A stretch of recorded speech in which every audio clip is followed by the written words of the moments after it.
Hi, my name is Jody Mitchell, Hi, my name is Jody Michelle.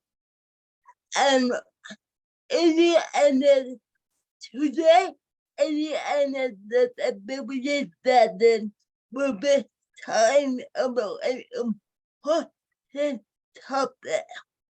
And today, Indiana Disability Justice will be talking about an important topic.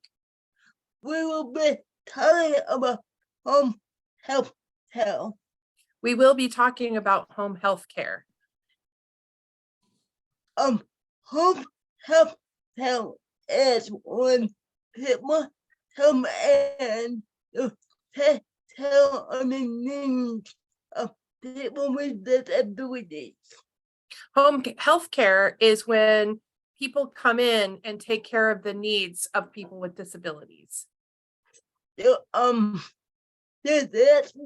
going. So let's get going. Cierra Olivia Williams Thomas will be the moderator. Cierra Olivia Thomas Williams will be the moderator. And Cierra, take it away. And Cierra, take it away. Okay, panel, I'm so excited to hear from you. So why don't we start with you, Jody? Tell me a little bit about yourself and what disabilities you have.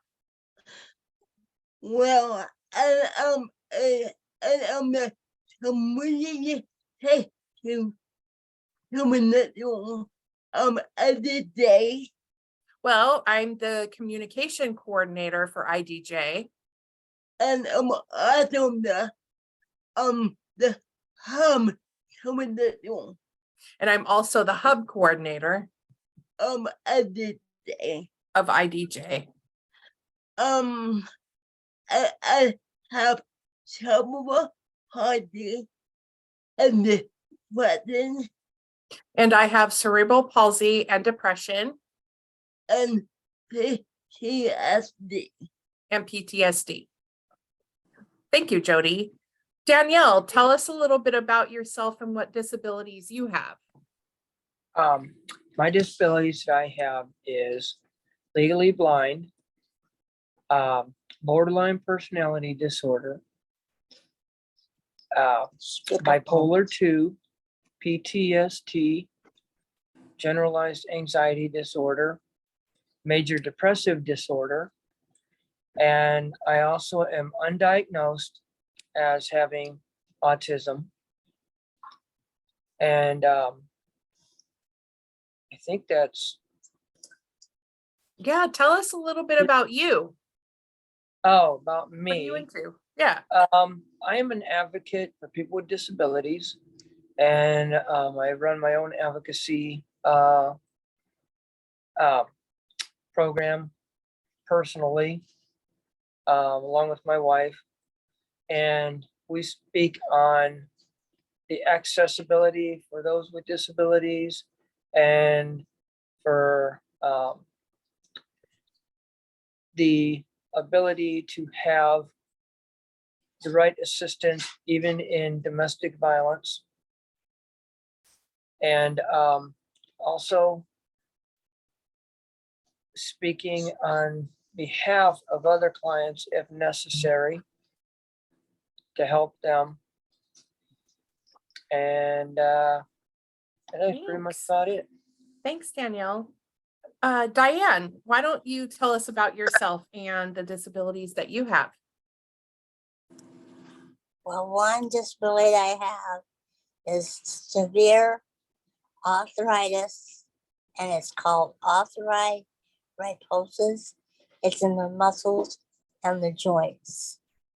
And I'm in 24/7, all year round pain. And it's nonstop. And I have PTSD and anxiety. Depression too. Mm-hmm. And it's because I'm not getting out as much as I would like to. But it's hard on me. Mhm. Do you want to share anything else about yourself? I am an advocate for people with disabilities, and I help them figure out which building to go to or not to go to, because some buildings are not told, they don't have ramps or electric doors. You have to rely on somebody to help you at the door, and some people don't care. They do that, but some places they don't even have ramps to go into. So Right. I have to kind of advocate and help them figure out which building to go to, and What buildings are accessible? That's Which- nice. right. Thank you. Thank you for that work. Okay, let's dig into this topic. Jody, why is home health care so important? Home health is so important because it allows me to live the life that I want. Home health care is so important to me because it allows me to live the life I want. Without home health care, I will have to live in a nursing home. Without home health care, I would have to live in a nursing home. And that would mean a very different life. And that would mean a very different life. Because of home health care, Because of home health care, and I'm able to live in my own home, I'm able to live in my own home. and I'm able to be self-employed, And I'm able to be self-employed. and I'm able to um be active in the community, And I'm able to be active in the community. and I'm able to be a part of my church family. And I'm able to be a part of my church family As a millennial. as a minister. So that is why home health care is so important. It allows me to live the life that I want. So that's why home health care is so important to me. It allows me to live the life that I want. And then someone to help me out of bed, shower, and get dressed. I need people to help me get out of bed and shower and get dressed. Yes, thank you, Cierra, for Yes. asking. Thank you, Cierra, for asking. You are welcome, Jody. Danielle, why don't you tell us why home health care is so important for you? Home health care is important to me because it gives me the independence of living in my own home, which me and my wife purchased. And it allows me to have the supports when I go out in public to be able to function as best as I can because of noise problems, light issues, and just all around stress and anxiety. And I also have the opportunity to be able to pick my own staff. And we've got 2 really good staff right now that are wonderful to have. And it's just necessary to make my life a lot easier to have the help that I need without getting overwhelmed and eventually ending up back in the hospital again, or ending up with having severe problems with my autism. Thank you, Danielle. And what about you, Diane? Why is home health care so important? That way I can live in my own home that I love with my wife, Danielle. And she is so precious to me. And I enjoy having my own home. And that way staff would come in, help me get dressed, get ready. And some days I do stay in bed because of my arthritis. Some days it's just so bad, but other days I do get up, do what I want, and just be who I am. And the staff that we have now, they let us be who we are, and they just love us to death, and we love them to death. And that's one thing about staff that we like and we can get along with and really understand about our disabilities. Thank you. That's really lovely to hear. And so let's get into some of the major issues. So Jody, what are some of the major issues that you've had over the years with your aides?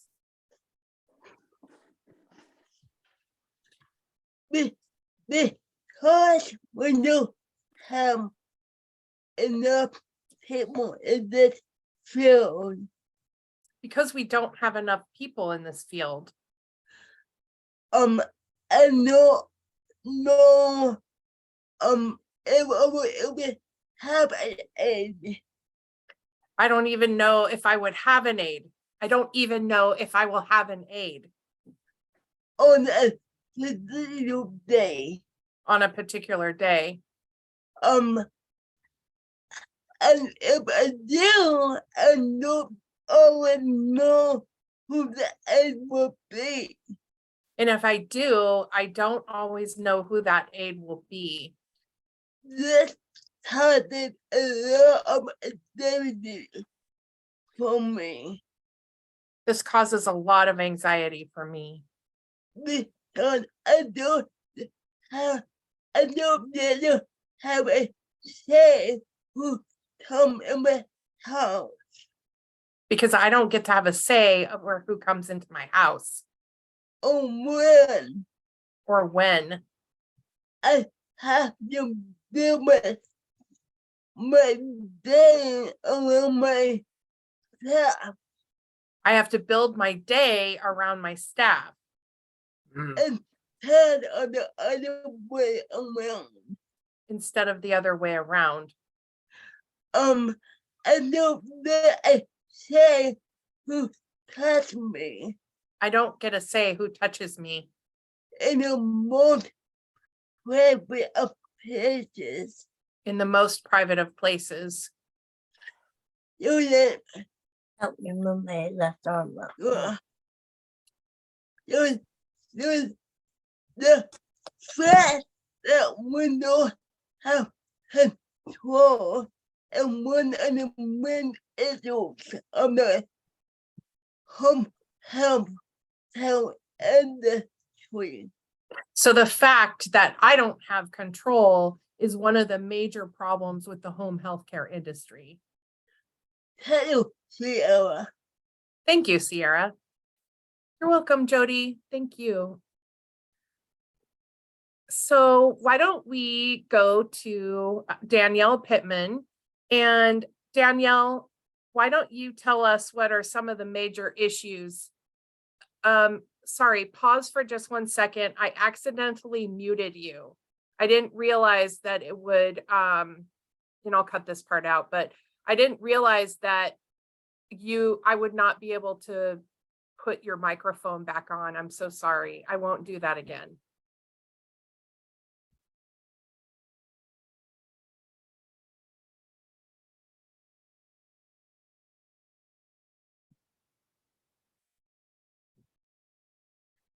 Can you move Yeah, can you, I think Diane is trying to unmute. I am very sorry. Is it working now? Is Oh, it- it works. Yay. Okay. Yay. Yes. Cool. All right. You. That's perfect. Thank you so much, Jody, for sharing that with us. Danielle, why don't you tell us what some of the major issues are that you've had? Excuse me, that's not the question, is it? Yes, it is. Oh my gosh, Yeah. okay. I apologize, y'all. It is. So thank you, Jody, for sharing that. Danielle, why don't you share with us some of the major issues that you've had over the years with your aides? Some of the issues I've had where we've had aides that didn't believe about all of my disabilities. They didn't believe on my mental health problems.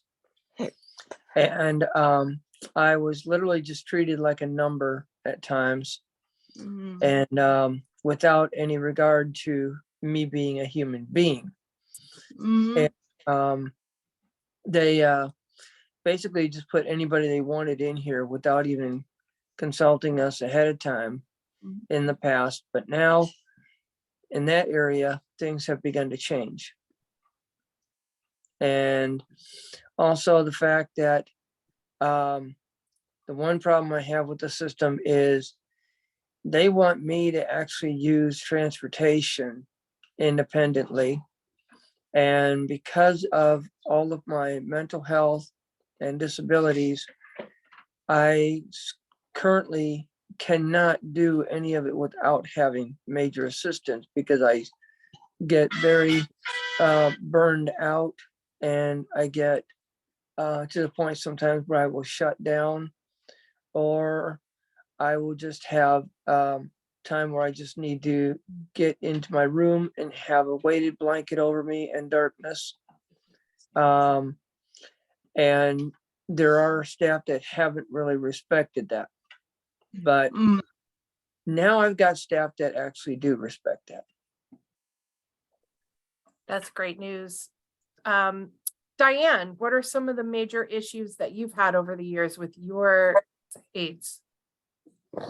Well, during time that Danielle was in the hospital, and I had some good staff and some bad staff. The real bad staff is from people from Africa that did not really understand my English, and I can't understand their language. And it was really a barrier that we could not communicate, if I could say the word, communicate. Properly.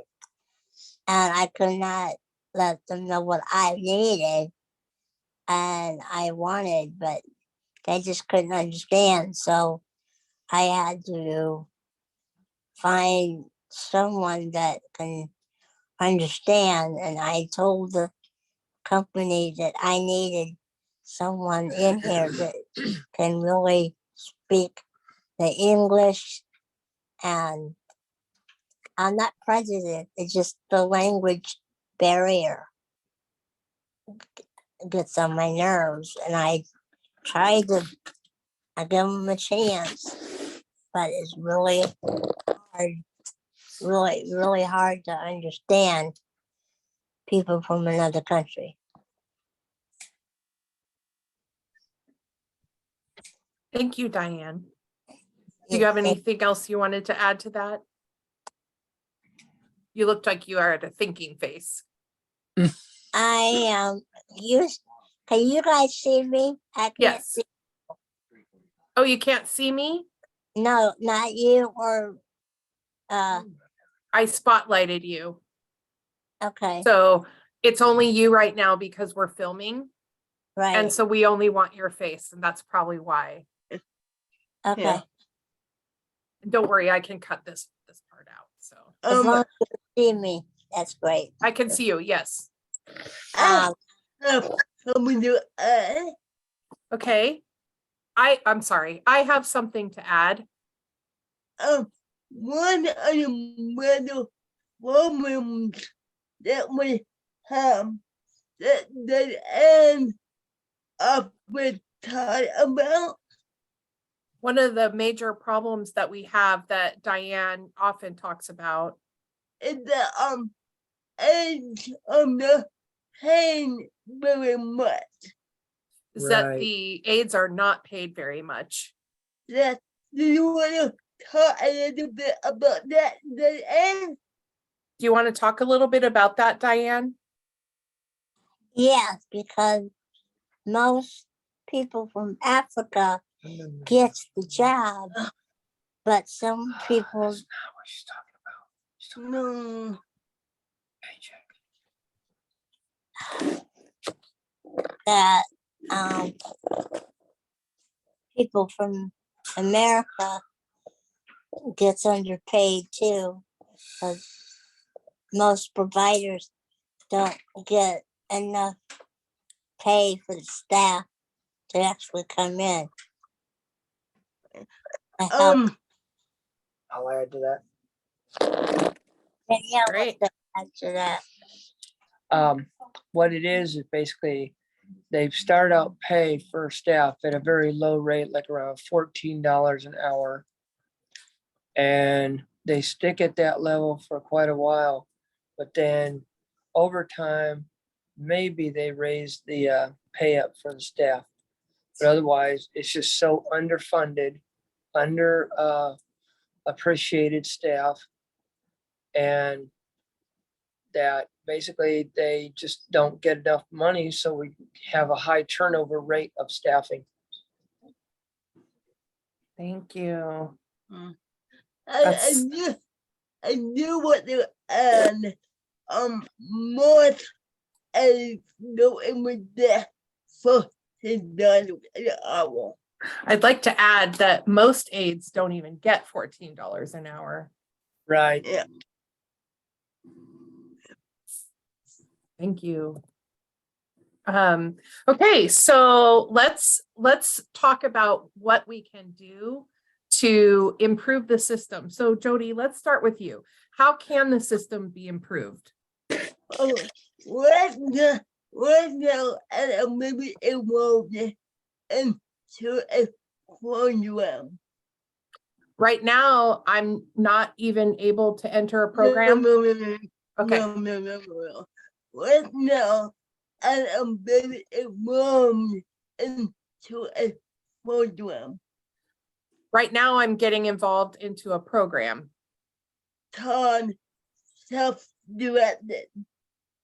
called Self-Directed. Yes. This means I'm a bit able to handle my own tasks. This means I'll be able to handle my own staff. Hire. This means I will hire. This means I will be able to hire my own staff. This is a big deal And this is a big deal because I will be able to have a day who come into my house. because I will be able to have a say about who comes into my house And when and when. and I will have a say in who gets to touch me. And I will have a say in who gets to touch me. If they disrespect me, If they disrespect me, I will have the power to dismiss them. I will have the power to dismiss them. I will be able to have them come help me when it is best for me. I will be able to have them come help me when it's best for me. And I won't have to walk around the schedule. And I won't have to work around those barriers. The territories. What was the last word? I will have to rearrange my life around my staff. I won't have to rearrange my life around the staff. And that is really awesome. That I will have more control over my life. And that is really awesome that I will have more control over my life.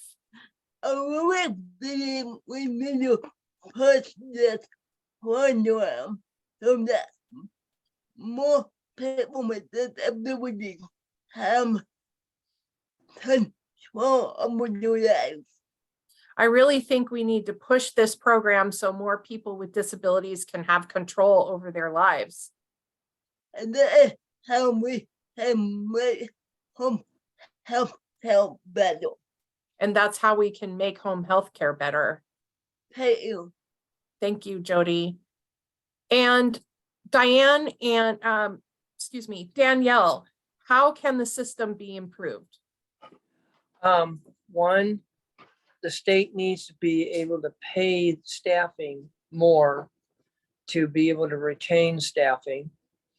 And two, Medicaid needs to direct more funding toward the staffing pay level. Otherwise, they're just going to complete having a high turnaround in staffing and stop having the providers have more of the money instead. That needs to change as well. Also, maybe change out some of the control problems with the IRs, with other reporting problems like with logbook, and because it just makes it impossible for us to really be self-sufficient without being monitored on every little tiny thing that we do. Danielle, what's an IR? Can you explain a little bit more about that? It's an incident report. Okay. And how is it used against you? Do you have an example? Used to basically state that the issue is with the client rather than with any other system out there that's not effective. And most of the time, it usually puts all the blame on the client. Right.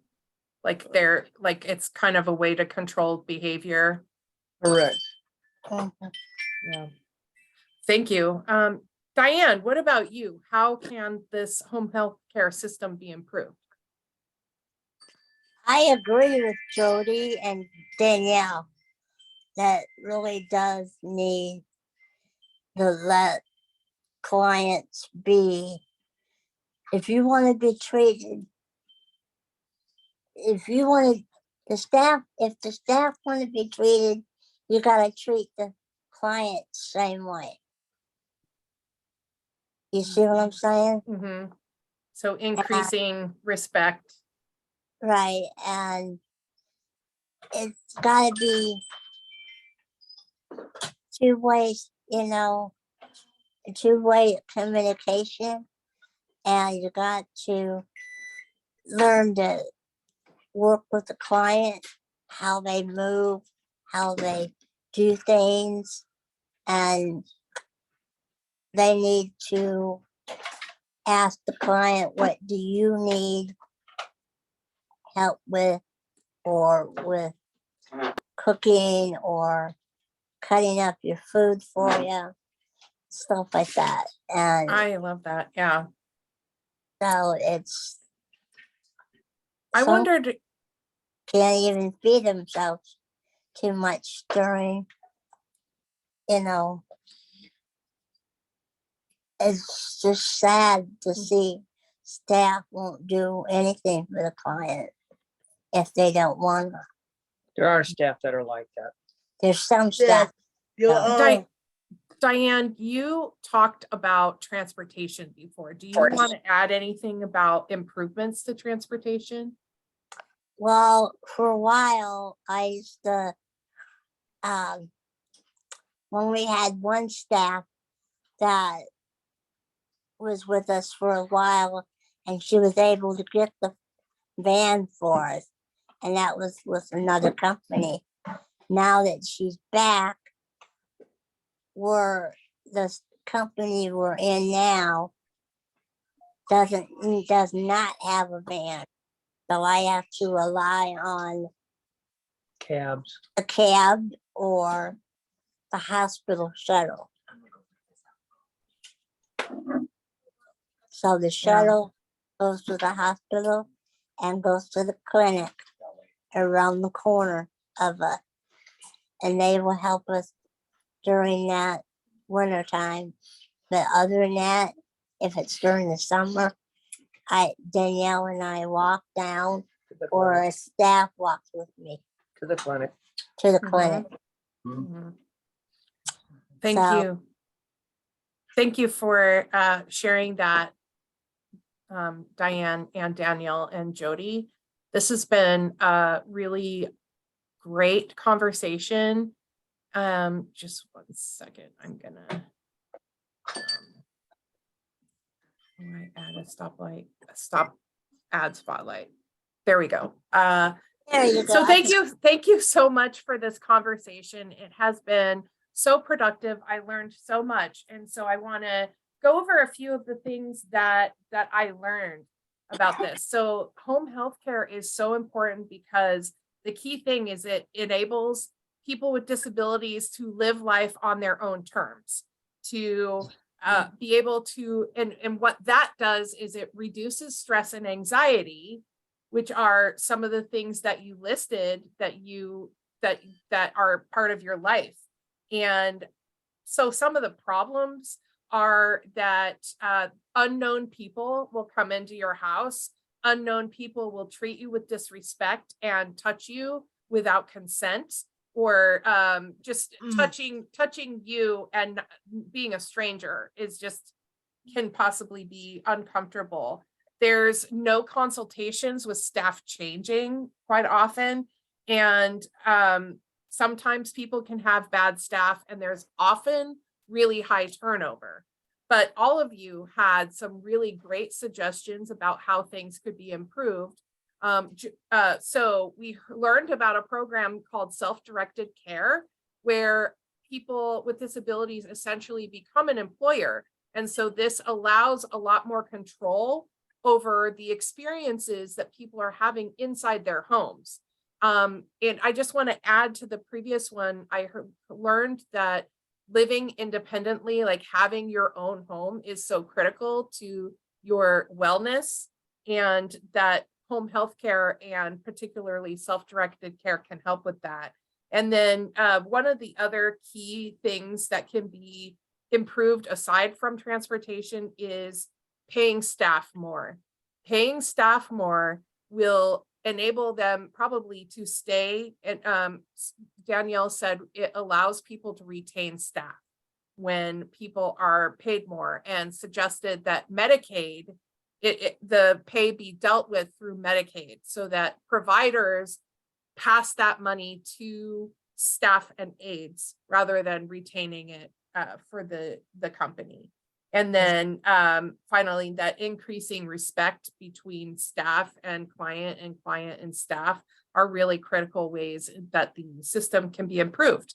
And so if anybody who is watching this right now is interested in getting in touch with any of these three amazing advocates, Diane, Danielle, or Jody, you can reach out to the Indiana Disability Justice Communications coordinator, Jody Michelle.